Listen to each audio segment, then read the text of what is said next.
Welcome to the Fix Your Sciatica podcast, where we meet with experts and clients and discuss how to manage your sciatica and low back pain without the use of medications or surgery.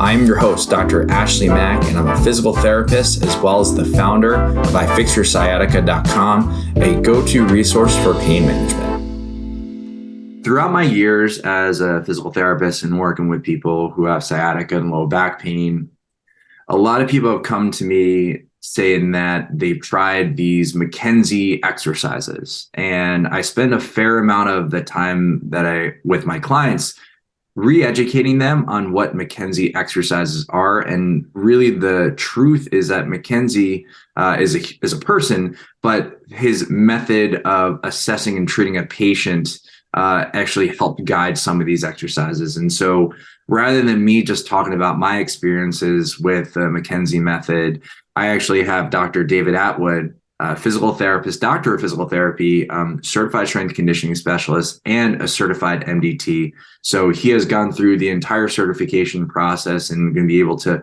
reveal a ton of information about the McKenzie method, its use, why it's helpful, and how it can actually help perhaps listeners such as yourself. So David, thank you so much for being on today's episode. Yeah, I'm stoked to be here. Should be a lot of fun to be able to chat about this stuff. I love nerding out about this because I think a lot of people have misconceptions about the method itself. And so before we actually take a deep dive into talking about the method and how it's approaching pain, let's talk a little bit more about you. Tell us a little bit more about your journey yourself and where you're at today. Yeah, sure. I think with a lot of physical therapists, it started with some injuries back in, grade school and growing up and having PT experience, and then playing sports through high school and college, several injuries that kind of led me down that physical therapy road. And so, I always knew I wanted to do something musculoskeletally. And then one thing led to another and just eventually decided that PT, physical therapy, seemed like the right world to approach. And then so I ended up down at LSU for grad school, graduated from PT school down there. And I was pretty fortunate. One of my main orthopedic instructors down there was MDT certified. And so he taught everything, but you could always tell that like a good portion of his influence came from that. And, getting a chance to sit down with him, chat about him, even on the side a little bit, and just say like, what was your biggest influence, right? Where did it come from for you? And what do you feel like has had the biggest impact on your ability to be an effective clinician? And he always pointed to MDT. And so it was something that I always knew that, especially once I graduated school, had a little bit more freedom to seek out the education that I wanted to, especially more orthopedic based stuff. I jumped right into it, started taking classes, made it through the 4 courses, and knew that it was something that I was really passionate about, took seriously, and ended up becoming credentialed. I guess it was 2019. So about 4 years ago now. That's an awesome journey. Congratulations on the certification. Definitely. Yeah. It takes a lot of work. Listeners out there, the minimal standard for physical therapists is that you have to take your state board exam. It's a national board exam. And the national board exam itself is saying, pretty much in essence, it's like the bare minimum for you to be able to be considered a physical therapist. And so I consider the bare minimum the idea that you're not going to hurt someone and that you're not going to kill someone like that. Those are the 2 biggest things. Like that's the standard when you graduate, but it is up to your clinician or is up to physical therapists to be able to develop their skills and knowledge so that they can help more people more effectively. And that's where you have continuing education.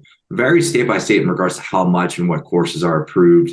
But what clinicians such as David and myself and other physical therapists will take time out of our weekends to actually go to these courses and learn a little bit more about more effective ways to tell people. And so with David, I think you said it was 4 specific courses that you had to take. And then it was an exam to be able to see, are you truly someone who's qualified to carry that? And that certification itself, it's pretty grueling. You have to go through the courses and you have to take the exam. Whereas in some cases, you can just take a course and be certified in it. And so that's another really great thing I love about the MDT certification is that there is a specific standard And that's important across the board, especially when you're working with a professional, that they are being held to a specific standard. So let's talk about McKenzie itself. Yeah. MDT, we shout out those 3 letters. So let's talk about like what does MDT stand for?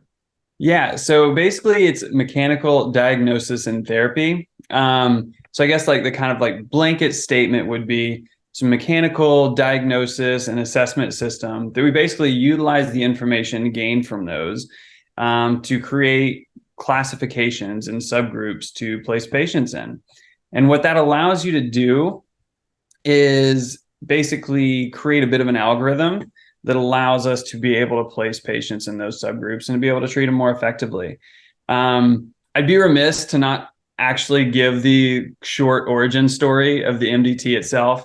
Of course, Robin McKenzie was a physical therapist in New Zealand, practiced in the 70s, 80s, and well beyond that. But the original story is there's a guy coming in, and this is back in the era where PTs were basically just using ultrasound, TENS, heat, NICE, just modalities to alleviate pain short term. So this man comes in, he's got back pain radiating down the leg. And so Robin basically says, or Robin McKenzie says, hey, go lay down in the patient room. There's a table there waiting for you. I'll be with you in a couple minutes. So the man with the sciatic pain goes in and lays down on the table. McKenzie comes in a few minutes later. Turns out the guy wasn't the sharpest tool in the box, I guess they say, and was laying face down on a table that was bent up. So he was laying in a fully extended position face down. And, McKenzie asked him to stand up and he was like, how are you feeling? And all of a sudden the guy's like, I'm feeling much better. Like the pain's not in my leg anymore. And it feels like it's up in my back. And then he jokes that the next thing he says is, great. All right, go home and come back and we'll do it again tomorrow. Right. And so this kicked off the entire investigation of this type of system and this type of treatment. And yeah, over the years, it's of course been changed a million times and evaluated in a bunch of different ways. And so it has led to what is currently the MDT system, which is constantly integrating new information and changing. But I feel like that origin story is a pretty interesting one to see how just one little funny circumstance can lead to now what is an entire international institution that paves the way and leads the way for a lot of this research. It's a really cool story because it at the time it went against everything that was being implemented for sciatica and low back pain. And listeners out there, when Robin McKenzie was when he accidentally had his patient lay face down on an inclined table, at the time, the primary mode of treatment, as David was saying, was ultrasounds, TENS, heat, and ice. But this concept of, they're called Williams flexion exercises, which Williams was an orthopedic surgeon, and the majority of the exercises were flexion based or forward bending faced. So you're looking at pelvic tilts, pulling your knees up to your chest, sitting in a chair and rounding forward, a lot of rounding. And here you have Robin McKenzie accidentally going the opposite direction and having a huge positive effect, which is really cool. And so I think it's because of that story, many clinicians and patients and just the general public look at the McKenzie method as just back extensions. And they go into it saying, well, I've tried the McKenzie press-ups and it's not helping. And so can you tell us a little bit more about what the evaluative process is like, beyond the whole, okay, I accidentally had this person lay face on an inclined table, so everyone's going to do back extensions. And so what is that thought process? You brought up this concept of algorithmic like thinking, which I appreciate, because when it comes to treating pain, or even in healthcare, and when you're treating we're approaching it as a scientist. And we have to be able to get the necessary information to be able to make a decision on what exercises or stretches are to be provided for our patient. And unfortunately, I think there was a point in time in the physical therapy realm where you kind of lost that. And here you have Robin McKenzie being able to say, okay, let's get back into this type of thinking. So yeah, if you wouldn't mind, share with us a little bit more about what that thinking is like and how people can come up with some sort of solution in regards to pain management. 100%. I think what's interesting is a lot of the numbers that the Institute releases, and of course, these change a little bit as they continue to study this. I think roughly 60% of patients are extension responders, right? So that is the majority. And of course, that I think is why there tends to be this idea of like, well, if I did 10 extensions, if I did 10 press ups and it didn't work for me, like, well, it probably means the system itself isn't good. Well, there's a lot of reasons why it might not work. Maybe you're in that 40% bucket where there's some sort of lateral component, or maybe you are a flexion-based responder, right? So those are the kind of things that you have to search through. But fortunately, because the evaluation system itself is so algorithmic, you work through those things. And I think one of the things that we end up, and especially myself as a young clinician, and honestly, even early on after doing my training, is 10 repetitions of something, 20 repetitions of something is not always enough to give you the information that you need. Because if we look at how much our day-to-day life places stresses on those structures in our spine, wherever the pain is coming from, right? I think we could argue and debate all day about where exactly those pain generators are, because frankly, nobody really knows specifically. However, what we do know is that sometimes it takes more than 10 repetitions to make an actual change.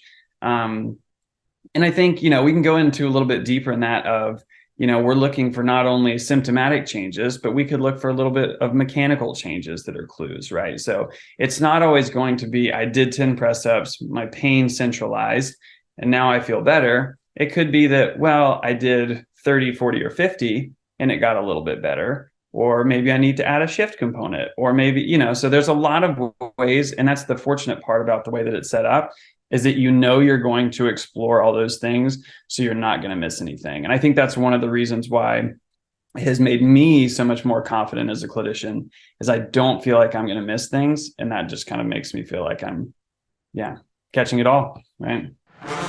We are going to take a quick break to tell you about our awesome new program called the Sciatica Protocol. If you don't have the time to see a professional, but are tired of trying to figure out this recovery on your own, then the Sciatica Protocol is for you. Harness the power of a knowledgeable physical therapist through your phone. It takes no more than 7 minutes per day, and it is designed to help you recover as quickly as possible. It is simple to start, and all you need to do is log into ifixyoursciatica.com/the-sciatica-protocol and fill out the 9-question quiz to begin. The link for the program is in today's show notes. Yeah, I think it's what you're sharing with the audience is that, like, from my understanding, and I share a very similar view as yours, is that this recovery is not just a one-sided thing. Like, it's not like you go and you have to like do I'm going to say something and I'm going to elaborate, but it's like, it's not like you have to go and do everything that the physical therapist does and not tell them how you're feeling. It's being able to have this back and forth in regards to, okay, you as a patient, you're doing a specific exercise or stretch, whether it be a back extension, but then you also have, it's important for you as the patient to be able to relay to your doctor, physical therapist, chiropractor, whoever you're working with, saying, this is making me feel better. And there's a lot of the term better. It's a very broad definition, right? Because you have your pain intensity of your pain side, the area of location, the location itself, right? We were talking about, we'll talk a little bit more about centralization, but even just the type of pain. And then you brought up the mechanical aspect. So it's like you do 10 press ups and it's like, okay, maybe your current active pain hasn't improved, but maybe you can touch your toes now with less fear, right? You're having that opportunity to create a change, but us clinicians, we don't know if the change is happening unless you tell us, or unless we actually reassess, which I think that's one of the most important parts of McKenzie and of what I think truly, when it comes to pain management, we need to be able to reassess the effectiveness of whatever we're providing, because if not, we're just shooting first and then aiming later, which is not the most ideal. I mean, it'll work, you'll hit something, but it's not the most efficient. And so this algorithmic type of thinking, and for listeners, if you're not really quite sure what algorithmic type thinking is, and I'll share my definition and then David can share his, but my idea is that you have this information, you have this process to be able to say, okay, based on this information, I think that this is the culprit, or I think this is the solution. You put in the solution, you see if it responds better or worse. And if it responds better, awesome, you run with it. If it's worse, okay, let's make those changes. What else do we need to add, or what do we need to subtract in order for us to get the most efficient type of treatment? David, what are your thoughts on algorithmic thinking? Yeah, 100%. And I think to kind of like circle back on that, like it is so collaborative. I think that's one of the things that's so awesome about it is it's not just a set of passive treatments where it's like you come in, you get this and this, are you better? Great. All right. See you in a week, right? It's so collaborative. And I think one of the things that like, and so to speak to the algorithmic part, it's like, if you can just picture what a giant flow sheet might look like and like, okay, if this happens, go here. If this happens, goes here. Right. So like, that's what I like about it because there's a logical, scientific kind of like progression to work through those, but there is an art to it, right? Because not everything, we all know this, right? Whatever field you're in, not everything is going to show up the way that it does in a textbook. And that's where the art of applying this to the scientific method is so important. However, what it does is once you have experience with this and you kind of know what's going on, you know how you can flow through this. And I think that's one of my favorite things about this. Like, once you work with a MDT clinician for a little bit, ideally, you should be able to work through this algorithm on your own after a few visits, right? It's a lot at first, absolutely. But what I actually do frequently is I'll send home with my patients if maybe they're going to be traveling for a little bit or I won't see them for a week or so. I'll write out a flow sheet where I'm like, okay, and we talk about, I know we'll chat about it later. If your symptoms do this, if your mechanics do this, I want you to keep going along this route. If they don't, then we're going to pop down to here and we're going to try this. And then we're going to pop down to here and try this. Right. So, it feels like it's a really good flow sheet that you can kind of follow. And that's sort of what we mean by algorithmic there.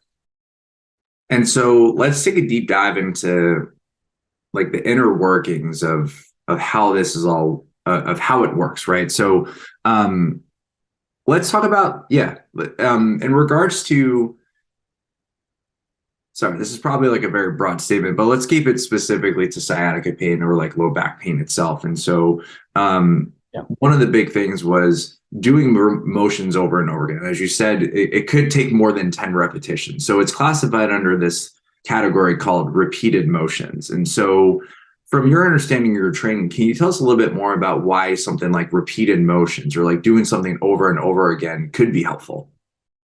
Yeah. Basically, so, all right, here's another little plug of a study they did. They looked at how an average person moves throughout their day. And they found, and I'm going to mess up the numbers a little bit, best of my memory, a person flexes or bends their spine forward 5,000 roughly times in a day, right? We extend our spine less than 50 times in a day. So what we know is that realistically, 10 movements in one direction, it can be flexion, it can be extension, it can be rotation, it can be side gliding, whatever it is. 10 movements in one direction may be a miracle. It absolutely happens to where all of a sudden, like you see a significant symptom response based on that. But usually it's just not going to be enough loading for those structures to actually provide either a mechanical or a pain response change. If it does, awesome. Your diagnosis is going to be really easy and you're all set. But for the vast majority of people, it's going to take more exploring and it's going to take a little bit more than 10 repetitions just because of how much we do to our body on a day-to-day basis and how much we ask of it. We usually just need a little bit more than that to learn what it needs. I love that. I think you look, from what you're talking about, it seems as if we're introducing this like new concept of movement in a way. And I like to view movement very, very similar to like nutrition, where it is important for us to get carbs, fats, and proteins. But if we eat way too many carbs, like we're going to end up retaining a lot of water. Our blood glucose might be a little bit higher as well. And like the same thing, like if you eat too many fats, like your cholesterol might go up, right? And so being Absolutely. able to Yeah. reintroduce like that, listeners out there, if you like look at a whole bunch of blogs, even the information that David's providing, in some cases you'll see this concept of implementing novel movement, which then provides an avenue for the nervous system, aka your brain, to say, okay, well, I haven't done this motion in forever. I think this is probably what I needed to do in the first place. Yeah, so go ahead.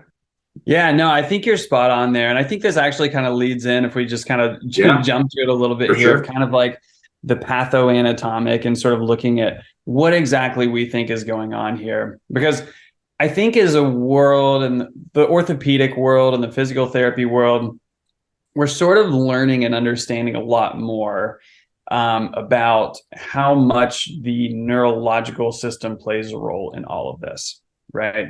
So the McKenzie system was originally built on the idea that we have our disc, right? And then in the middle of the disc, we have that hardened nucleus pulposus.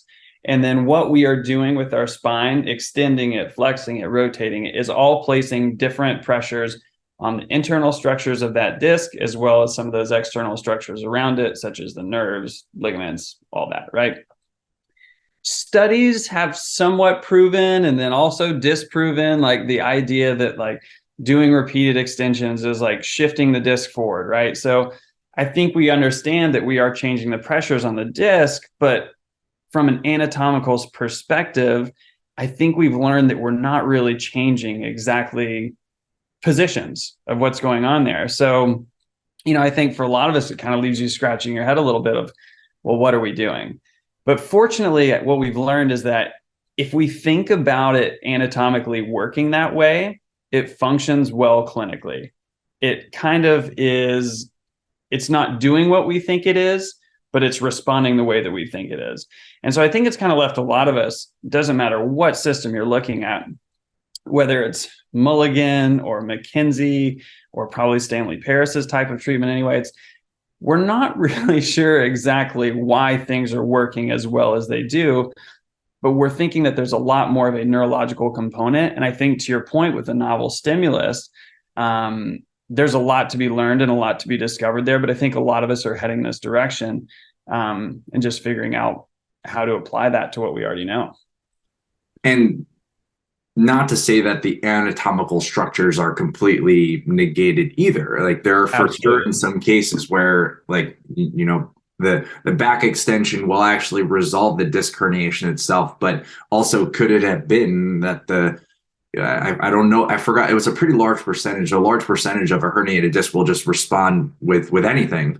And then like the more herniated it is, the higher likelihood that it'll actually get resorbed in the first place. So there's a lot of other mechanisms, and we're talking about the neurological system. And so listeners out there, the neurological system, like when you're experiencing pain is like one of the only very few things where we don't have a true objective measurement. Like blood glucose, for example, you can literally say this is the was it grams per deciliter or something like that. We have like a specific number, but when it comes to ranking pain, the best thing that we can do is say, okay, on a scale of 0 to 10, according to your scale, how is this and how is this impacting you? And what's important, listeners, is that when you're working with a clinician, we have like your clinician should be saying, how is this working for you? Like, what is it doing to you and what you're feeling at this point?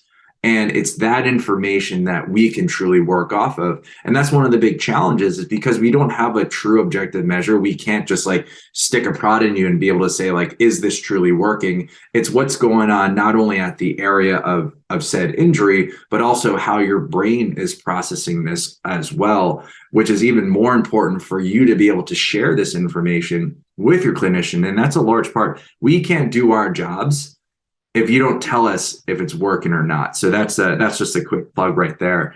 But yeah, you bring up some really, really, really valid points, David. Yeah, absolutely. And I do think, you keep seeing it circle back, right? It's a collaborative effort, right? It's one of those things where we know these changes are going to occur one way or the other. We input something into the system, a novel stimulus. Maybe it's a bunch of extensions, and guess what? Things get worked. So we move on and we figure out, okay, what's the next novel stimulus that we can try? What's the next one that we can try?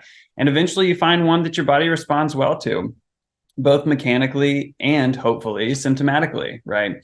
But yeah, that's kind of what you look for. And it's not always a perfect, immediate symptomatic response. I think very frequently when working with this, the first treatment that I see somebody, there may not be much of a symptomatic change. However, if you all of a sudden like, well, I can flex my spine a little more comfortably, or I find that I have a lot more rotation now and it's not giving me quite the same level of resistance, then those are positive signs. Those are positive changes. And in fact, that is really good evidence that you have found what we call your directional preference. And a directional preference is basically where you find the position or that repeated movement for your spine that is going to improve both the mechanics of how you are moving, as well as the symptoms eventually of how you are feeling, right? So that is considered the directional preference. But that's why we keep searching for that directional preference. And a lot of times,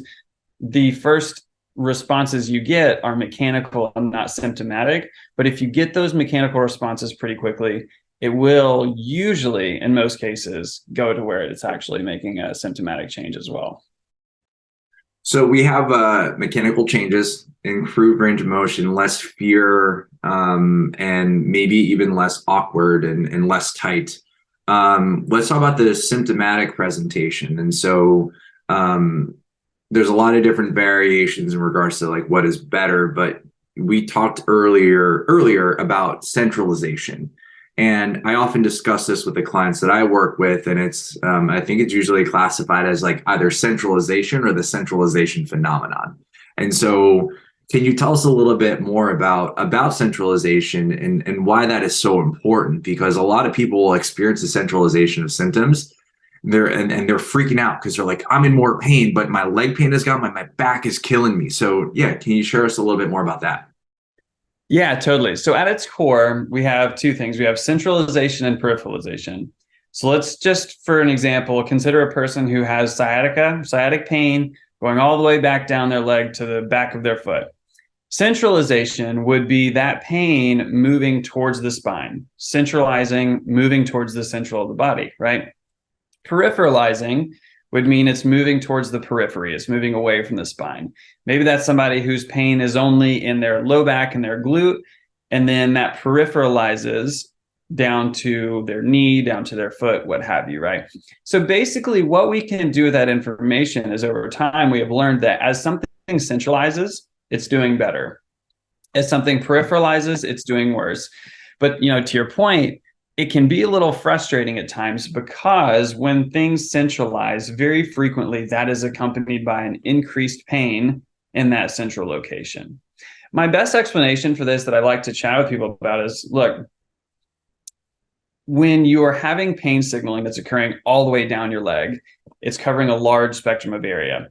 However, when that pain is moving closer to your back, basically your body is now able to recognize that pain, that symptom, the culprit of what is happening is in a more concentrated area, and therefore that pain can feel a lot more concentrated and a lot stronger. But usually it just takes a lot of education to recognize, like, I know that doesn't feel good, but this is what we are doing is actually a very good prognosis for how things are going to play out moving forward. And it will get uncomfortable for a little bit, but it will get better because we know that we have the correct directional preference for you and that things are moving in the right direction there. That's a great explanation. I like to use like stories or like visual representation. So I'll often say like with centralization, it's kind of like when you have a tube of toothpaste, and as you are starting to get the end of your toothpaste, I'm someone who likes to roll up my toothpaste tube. So all of a sudden it like rolls up and it's like thick at the end, right? And so I remember I was working with one of my patients back when I was young, as a younger clinician. I was telling them about the centralization. I was like, it's kind of like toothpaste. And we were doing, I think we were doing back extensions or another movement. And I was like, how are you feeling? He was like, oh yeah, like I'm feeling a little bit better, feel a little bit more intense in my back, like toothpaste. And so it was a very cool visual representation. I'm gonna have to steal that. That's brilliant. Yeah. It was great. I love using analogies because it helps me visualize a little bit better.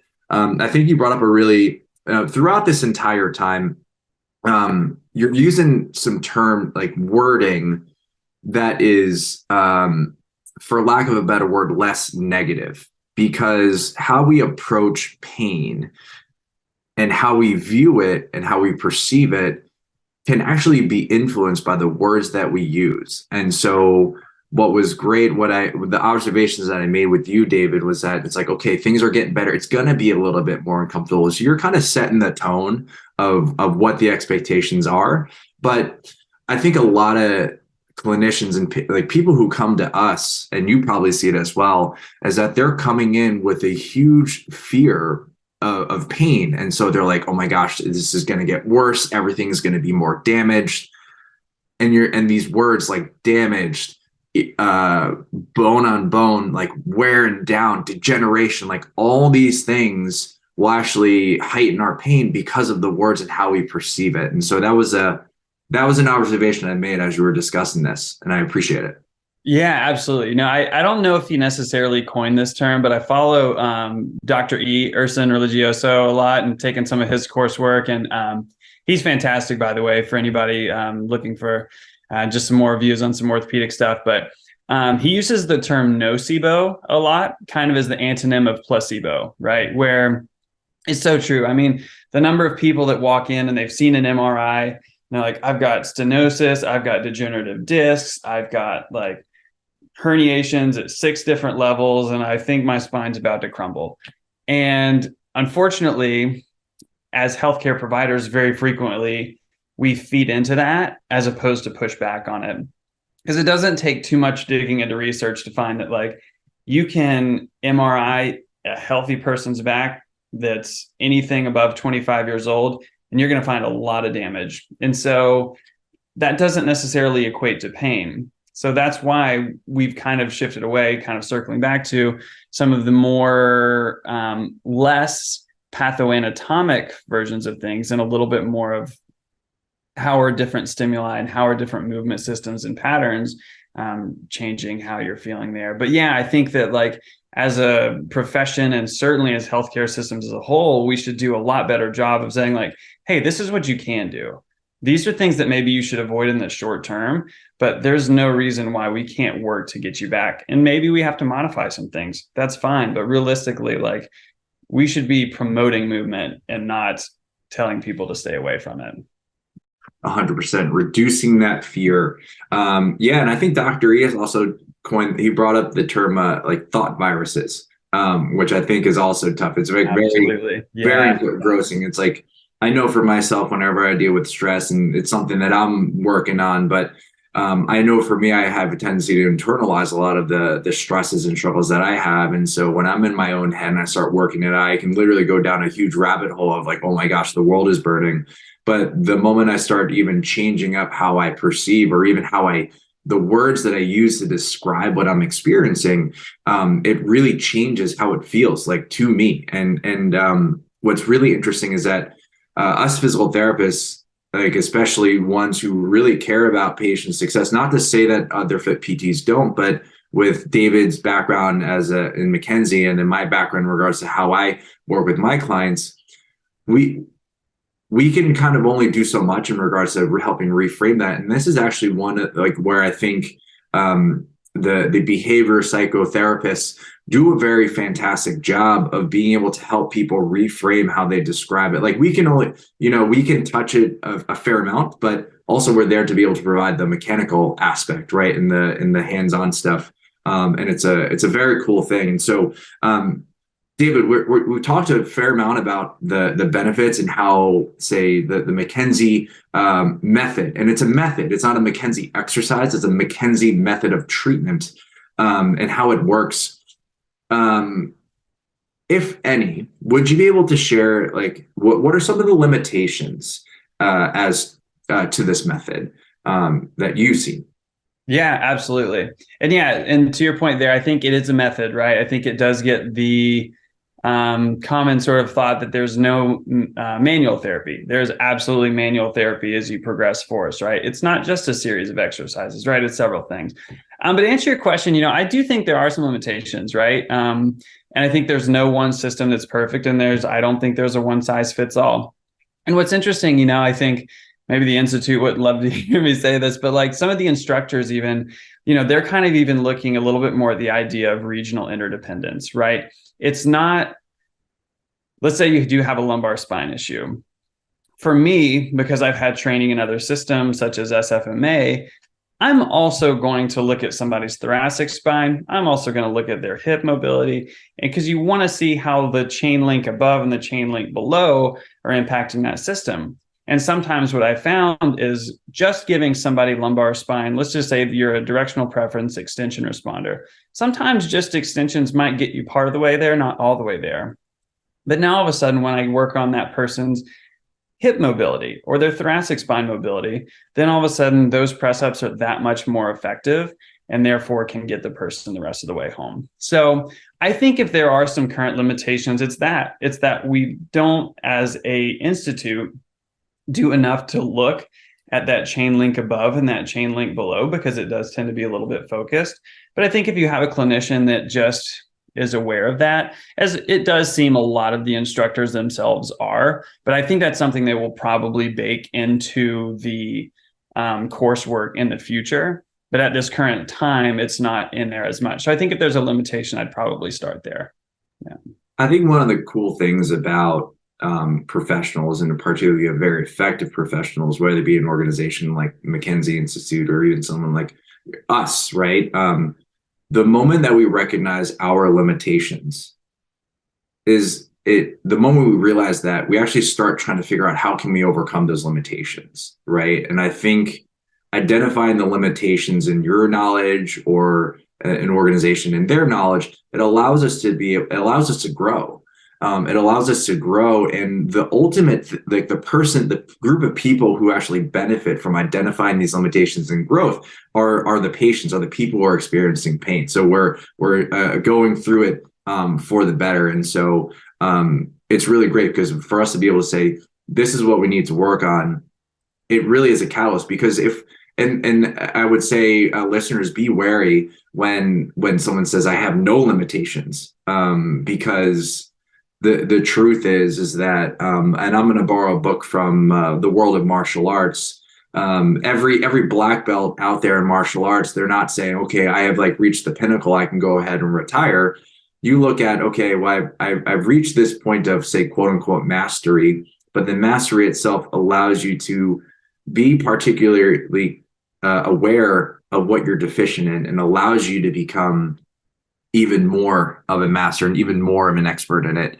And so that's one thing where if someone says it's like it's my way or the highway, or there's like no other thing that works aside from my technique, be a little cautious about that, because there's so many different things that are out there, but also not only so many different treatment modalities, but you yourself, listener, are an independent person. The pain that you're experiencing is unique to yourself and your experiences and your beliefs on your recovery and how you feel. And so when it comes to working with a practitioner, whether it be someone like David with their MDT or anyone who's actually helping you overcome this pain, you have to be, and it's like kind of like the driver's seat, but like both you and your clinician, you will both have the steering wheel, you will both have access to the gas and the brake, and you guys are in control together, but it's a journey together. Which then brings up my next question was, what I really love about McKenzie and the method itself is that it's very empowering, right? It's this back and forth.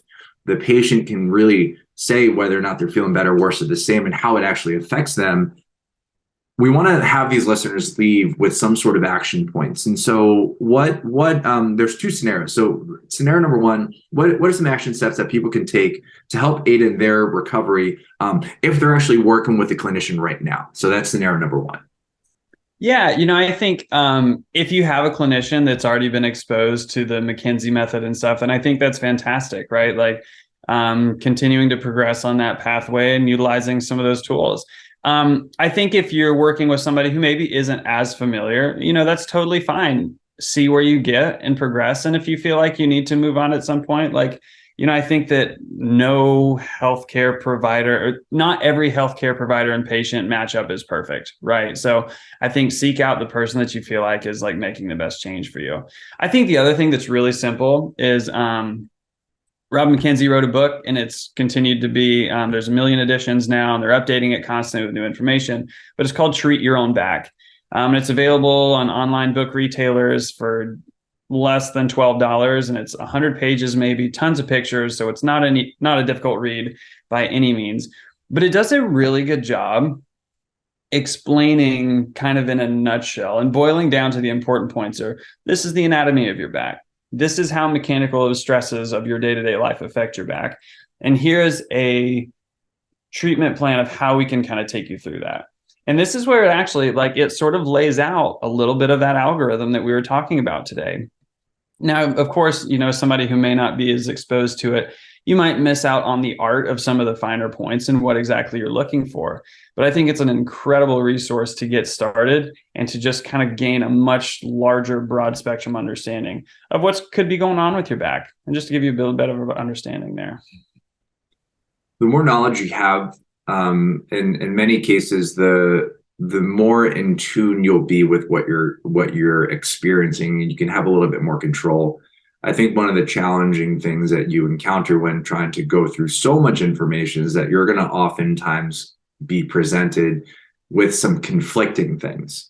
And so when you get to that point, my recommendation, to piggyback off of David's, is giving you the opportunity to focus on what really works for you. That's really the big thing of what I've gathered with McKenzie and a lot of these other founding people of modern day pain management, is being able to focus on what really provides you the most relief. And that's one of the big, and that will actually set the tone in regards to recovery. And that book is great. I've read that book.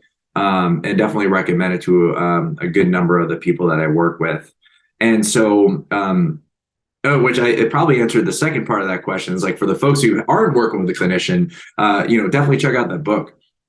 Yeah, absolutely. I mean, I can't recommend it enough, because I think that and I tell this to people a lot, I'm fortunate enough that I'm working in a setting where I'm one-on-one with a patient, 45-minute visit. So we have a lot of time to discuss maybe some anatomy questions or some general stresses to the back questions. But frankly, regardless of what setting, you don't necessarily have enough time to really dive into all that stuff. So yeah, knowledge is power, man. Just spending a little extra time, just reading into that, digging that.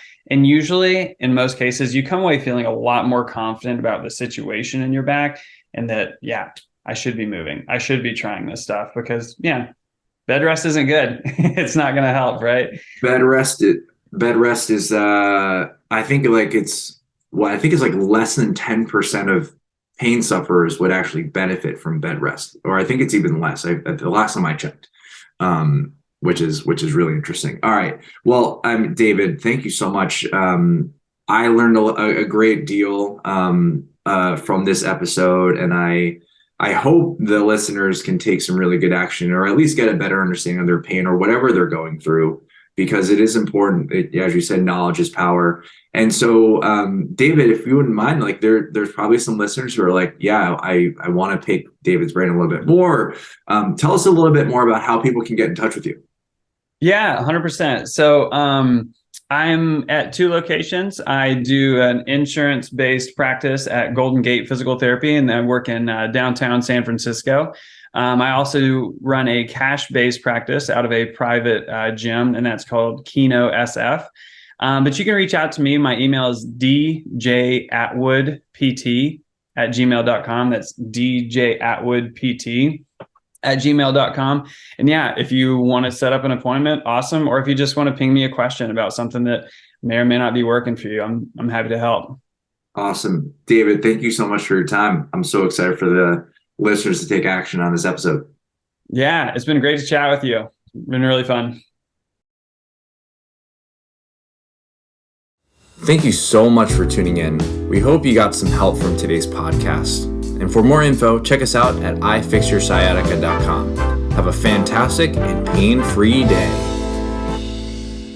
No patient-therapist relationship is formed by listening to this podcast. We are not providing medical advice, and all information should be confirmed by a medical provider.